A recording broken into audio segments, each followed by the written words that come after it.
बेशर्मी की भी हद होती है। जब ये 3 काले कानून लाए गए तो भाजपा वालों ने चारों तरफ वाह क्या मास्टर स्ट्रोक है, और जब ये तीनों कानून वापस लिए गए तो बोले वाह क्या मास्टर स्ट्रोक है।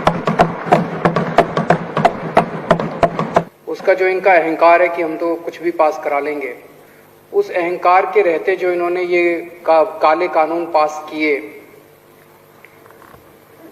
इनको लगता था कि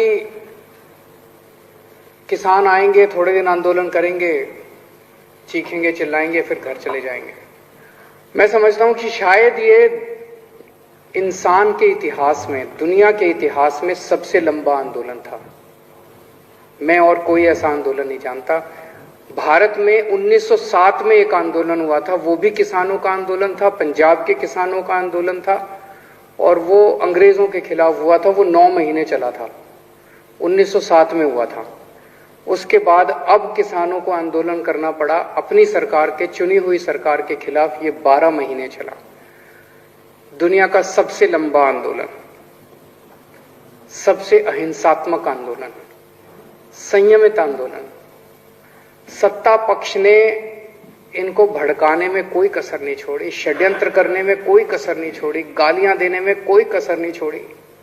उनको कुचला गया। लखीमपुर का जो इंसिडेंट है बहुत ही दर्दनाक इंसिडेंट है कि सरेआम सड़क के ऊपर इतने लोगों के सामने, हजारों लोगों के सामने किसानों को गाड़ी से कुचल दिया गया। और इतनी हिम्मत हो गई, अगर सुप्रीम कोर्ट इंटरवीन नहीं करता तो ये उसको गिरफ्तार भी नहीं करते जिसने कुचला था। ये तो सुप्रीम कोर्ट की वजह से इन्हें गिरफ्तार करना पड़ा। लेकिन किसान बेचारा शांत रहा, वो केवल अपने अर्जुन की आंख की तरह अपने आंदोलन पे केंद्रित रहा। 700 किसान शहीद हो गए, 700 किसान अपने ही देश में, अपनी हुई चुनी हुई सरकार के खिलाफ लड़ते लड़ते 700 किसान शहीद हो गए। उन सभी किसानों को मैं नमन करता हूं। लेकिन एक खुशी की बात यह है कि उनकी आत्मा को अब शांति मिल रही होगी, क्योंकि उन्होंने जिस चीज के लिए शहादत दी वो अंत में लक्ष्य पूरा हुआ और किसानों की जीत हुई। कितनी गालियां दी गई इन लोगों को, एंटी नेशनल हैं। अपने देश के किसान एंटी नेशनल हैं।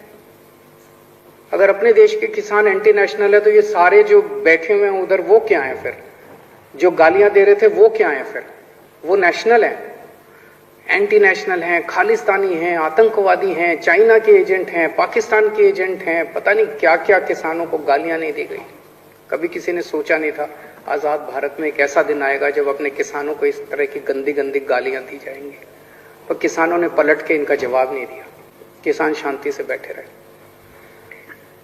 इतनी हिंसा की गई, इतने वाटर कैनन इनके ऊपर बरसाए गए, लेकिन इनकी हिम्मत के सामने सरकारों के वाटर कैनन का पानी सूख गया।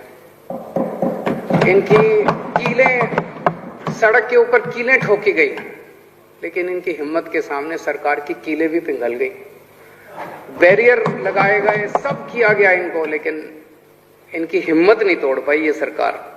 और अंत पंत में इस सरकार को झुकना पड़ा। इनके अहंकार को तोड़ दिया इन किसानों ने।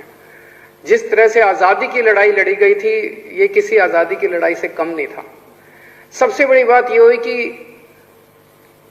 ये किसानों की जीत नहीं है, ये जनतंत्र की जीत है, भारत की जीत है। इस देश के अंदर जो पिछले कुछ सालों से लोगों का डेमोक्रेसी के ऊपर से भरोसा उठता जा रहा था कि यार इस देश के अंदर तो कुछ चलता ही नहीं है, इनकी मेजॉरिटी आ गई, ये कुछ भी कर लेते हैं, किसी के खिलाफ भी ये करते हैं, वो करते हैं, रेड मारते हैं, लोगों को तंग करते हैं, डेमोक्रेसी तो बची ही नहीं देश के अंदर।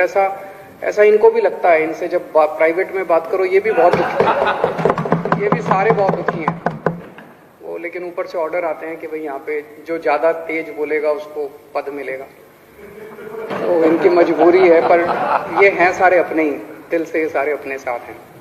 जब हमारे को फाइल आई हमारे पास कि किसान आ रहे हैं, पंजाब से चल पड़े हैं, बॉर्डर पे पहुंचने वाले हैं, उन किसानों के लिए स्टेडियम्स को जेल बनाया जाएगा, तो मेरे को अपने अन्ना आंदोलन के दिन याद आ गया। उस टाइम हमें भी जेलों में रखा गया था, इन्हीं स्टेडियम्स के अंदर हम भी रहे हैं, हमने भी रातें काटी हैं इन्हीं स्टेडियम्स के अंदर। तो मैं समझ गया कि ये स्टेडियम के अंदर इनको पटक देंगे सबको, किसानों को, और आंदोलन खत्म। फिर तुम स्टेडियम में बैठे रहो, जितने भी दिन बैठना है तुम करते रहो। तो हमने मंजूरी नहीं दी। बहुत नाराज हुई केंद्र सरकार, बहुत नाराज हुई। वैसे ही बहुत तंग करते हैं, मैंने सोचा और थोड़ा तंग कर लेंगे, क्या फर्क पड़ता है। तो बहुत नाराज हुए। बॉर्डर के ऊपर जितनी जरूरत पड़ी, जब जब जरूरत पड़ी, पानी की, खाने की, टॉयलेट्स की, हमने पूरी मदद की किसानों की। तो हमने अपनी तरफ से जो भी हो सकता था पूरा किसानों की मदद की। किसानों की जो मांगे हैं, अभी जो पेंडिंग मांगे हैं, हम उनका पूरा समर्थन करते हैं। टेनी साहब को तुरंत केंद्रीय मंत्रिमंडल से बर्खास्त किया जाना चाहिए। मुझे नहीं पता कि केंद्र सरकार की क्या मजबूरी है, कुछ तो मजबूरी होगी जो उस एक आदमी का बोझ लेके केंद्र सरकार अपने कंधे पे ढो रही है। क्यों नहीं उसको हटा देते? मुझे नहीं पता कि उसकी उनकी क्या मजबूरी है, कुछ मजबूरी होगी जरूर, लेकिन पूरा देश मांग करता है कि ऐसे व्यक्ति को तुरंत बर्खास्त किया जाए। एमएसपी की जो उनकी डिमांड है वो बिल्कुल जायज है, इसके ऊपर हमने भी बहुत अध्ययन किया है। ये राजनीतिक तौर पे नहीं, मुझे लगता है अगर एमएसपी लागू हो जाता है तो देश की एग्रीकल्चर सेक्टर को बहुत बड़ा फायदा होगा, पूरा का पूरा बदल सकता है। जितने केसेस, झूठे केसेस इन लोगों के ऊपर लगाए गए हैं वो सारे वापस लिए जाएं, और जो 700 किसान शहीद हो गए उनके परिवारों को उचित मुआवजा दिया जाए। किसान जब तक वहां बैठे हैं, किसान तय करेंगे वो कब उठना चाहते हैं। जब तक किसान वहां बैठे हैं, हम किसानों के साथ हैं, पूरी तरह से किसानों के साथ हैं, हर कदम पे उनके साथ हैं। और गोपाल राय जी द्वारा जो यहाँ पे प्रस्ताव पेश किया गया, मैं उसका पूरा समर्थन करता हूँ।